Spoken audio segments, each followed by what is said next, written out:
How to factory reset Beyerdynamic Amiron 100 wireless Bluetooth earbuds in case these earbuds are not pairing with your phone or they're not connecting to your device. They keep disconnecting.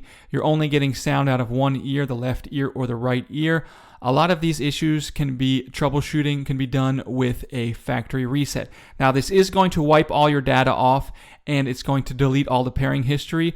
But that's the second reason you might want to do this, is if you just want to get a fresh start, delete everything that you've been paired with, clear all the pairing history so that you can set these up like new.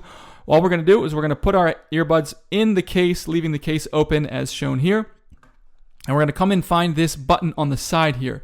We're going to press and hold this side button for 12 seconds, all the while keeping an eye on this light right here. And after about 12 seconds, this light will flash yellow, indicating that the reset is complete. We can go ahead, close the case, open it, release the button, close the case, open the case, take your earbuds out. They'll go into pairing mode and you can set them up like you're setting them up the first time coming out of the box.